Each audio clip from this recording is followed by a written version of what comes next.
Hi, this is Mike from Mike's Unboxing Reviews and How To, and today we're going to look at charging problems with the i10 TWS.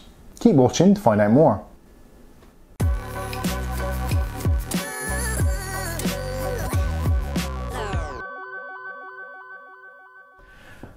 Okay, so you've got your Airpods for Christmas, or your Airpods, however you want to describe them.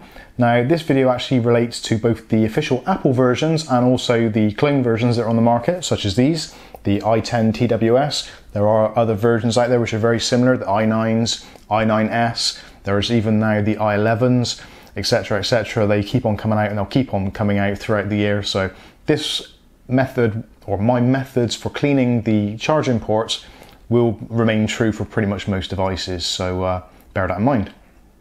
Okay, so let's have a quick look first of all how these things charge and the methods of getting them charged. Okay, so first of all, you've got your charging box, which comes with the set of buds, and inside the box are the two buds themselves. So when the buds are removed, hopefully they should be fully charged and the lights on the front of the case will be extinguished or off. So if you want to see where the problem is with your setup, if something's not charging, my advice would be to start off first of all just with the case itself and plug in your USB-C or Lightning or micro USB connector and see if they actually will charge the box itself. So I'm going to go ahead and plug this in now. So straight away I've got two solid bars. Bar number 3 or LED number 3 is flashing and number 4 is extinguished. So that means that this particular box has somewhere between 50 and 75% of its charge actually in the box and is still continuing to charge. Now, if your box like this, when you plug the cable in, none of the lights come on initially, then you have a problem with the connection between either the USB cable or the box itself. You should, even if the box is fully charged, you should still get some indication that you've plugged a cable in. Much like with a mobile phone, even if it's got 100% charge and you plug a cable in, you'll get an indication for charging briefly for a couple of seconds maybe, and then it'll switch back to not charging or just connected or trickle charging.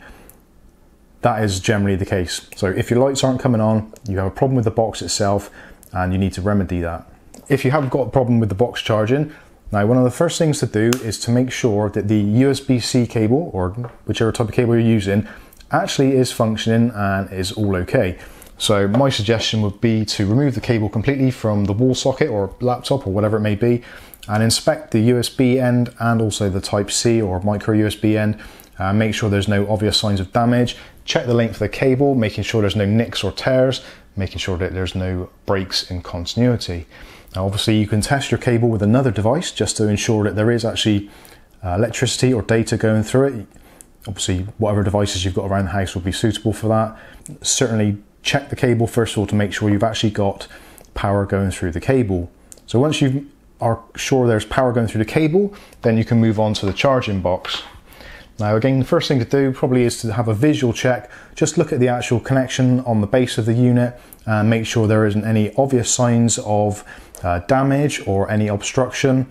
It's quite often these things generally will end up in your kind of coat pocket, your jeans pocket, and as we all know, those pockets are an absolute magnet for dust and lint. So it is very possible that even if your device is really new and you've only had it a couple of weeks or even a week or so, it is extremely possible that you could have dust or lint or even tiny little bits of paper stuck in your charging port.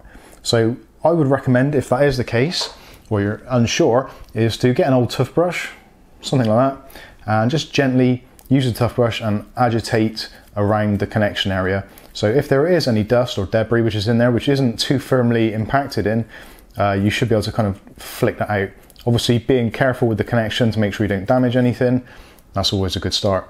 Now if for any reason you feel that there actually is something in there and it's a little bit further in, but you can't quite get it with the brush, then you can always use a non-conductive implement such as a toothpick or some kind of plastic pick, that kind of thing. Alternatively, if you don't fancy poking around inside these devices, then you can use something like this, which is a HFC-free air duster. These you can pick up pretty cheaply in kind of pound stores and DIY stores, or buy them on Amazon. And literally it just sprays some compressed air Don't spray it directly in the socket. That is probably a bad idea, just in case you get any of the kind of fluid which these sometimes have, or the propellant, which could possibly damage it. But just give it a gentle blast from a 90-degree angle, and that should create enough turbulence just to blow any dust out. So I'm going to do that now.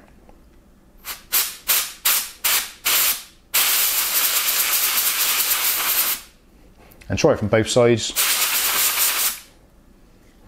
And that should be all it requires.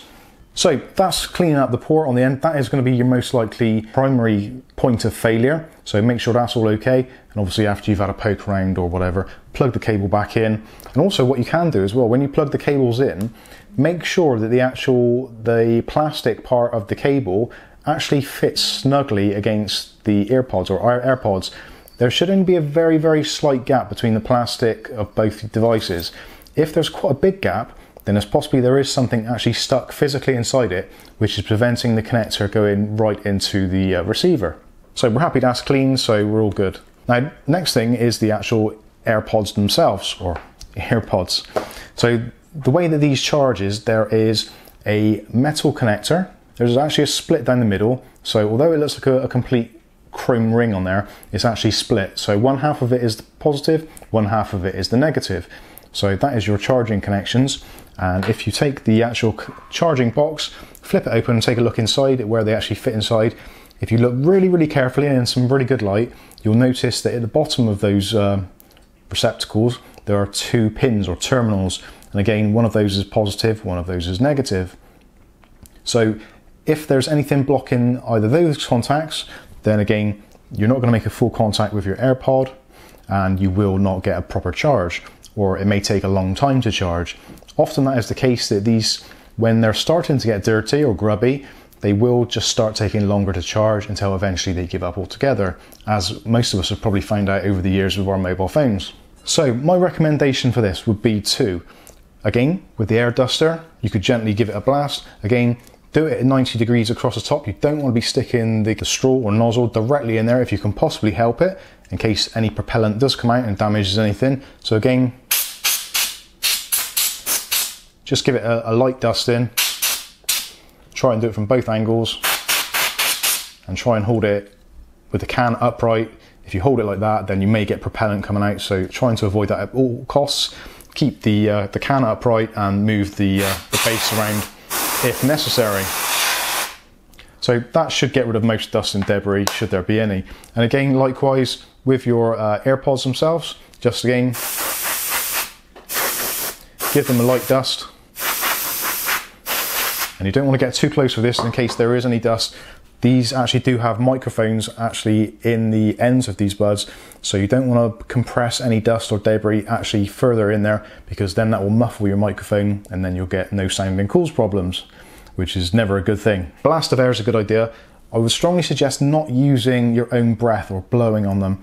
When you breathe on things, you breathe out oxygen and heat and obviously moisture as well. So the last thing you want to do is get any more moisture inside these, if at all possible. Now in emergency cases, you may not have any choice, you just give it a quick blow, but try and do it from a slight distance. It makes sense. Try not to get any moisture in there if at all possible, which is another reason why in this kind of arsenal of cleaning equipment, I haven't included any kind of alcohol-based cleaners. Although at a very last resort, if you've got some particularly stubborn grease or debris on the contacts, then sometimes to break down that, you may need to use some alcohol to try and break down the grease or whatever it may be. But I would strongly avoid it if possible. Again, these devices, although they're very low wattage or amperage devices, alcohol or anything with moisture can be a conductor, so try to avoid it if at all possible. Now, another part of my arsenal of cleaning equipment is the good old earbud. So again, with these, be careful, this is delicate equipment, or at least it can be, so don't go crazy with it. But if you get your dry earbud or Airpod or ear cleaning cotton, obviously try to look at it first of all, make sure there isn't any dust or any sort of loose bits of cotton hanging off of it, because again, that's a really bad thing as well, you're putting more cotton in. But make sure it's relatively sort of lint free, and just gently wipe over the tops of the electrical contacts, and that will remove any grease. And while you're doing it, if you gently rotate the cotton slightly, that again is helpful. Again, be careful, electrical contacts, you don't want to damage them. And while you're at it, if you do use these on a regular basis, it's probably a good idea just to actually, once you've done that, is to try and remove any kind of residue that might actually be on the Airpod itself. But once you've done that, in case there is any wax on it, don't use that same end again on the next pod when you're cleaning, because you'll transfer the wax that was from your ear onto the charging point, which will definitely stop it being a conductor. So think about what you're doing. So that is the main ports. Make sure that's all clean. Now when you put the actual earbuds into the receiver or the box, now you'll find that depending on which one you put in first, you'll get illuminated lights on the front. So if we stick that one in first of all, now you can see it, we've got the two lights come on at the top. So the left hand side is the top two. Now normally if the pod is slightly low on charge, you maybe will get one dot and the second dot will start flashing to show that it's charging. But this pod I know to be almost 100% charged, so that is why it's pretty much staying on. Those will generally stay on entirely until it is exactly 100% or as full of charges as it can possibly get, and then that light will extinguish. Now again, if you put the other device in, or the other pod in, when it goes in, then we get the bottom two lights come on. So again, both of them are relatively the same charge, around about 80–90%. It's difficult to get a complete idea of how charged each one is. You can look in the application or in your Bluetooth devices to get an idea. Unfortunately, they don't split into two, so you can't tell which one is charged more than the other. There's a little bit of guesswork involved with it. But if you put your pod or bud into the box and you don't find that a pair of the lights come on, then you have a problem with the charging connectors or the pod itself. So if you go through the cleaning methods and that doesn't resolve it and you don't get the lights come on still, then I would suggest that you probably have a hardware problem with the pods themselves and you may need to return them. Now another thing you can try, which other than the physical cleaning of the components individually, is to let the batteries completely go flat.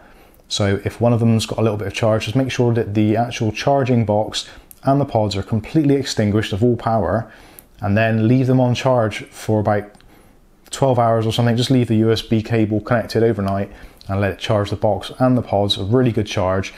That will sometimes resolve any problems. Sometimes these pods, because of the circuitry and the components inside, they will kind of lock up like Windows does. And when they're in that state, there's nothing that can be done apart from let the power completely drain, almost like you're resetting the BIOS on a motherboard. Unfortunately, on these, you can't remove the batteries or press a reset button. You have to wait for the power to completely discharge. Okay, so that has been my take on charging problems and possible remedies for your wireless AirPods or earbuds. I've been Mike, this is Mike's Unboxing Reviews and How To, and we'll catch you again in the next video.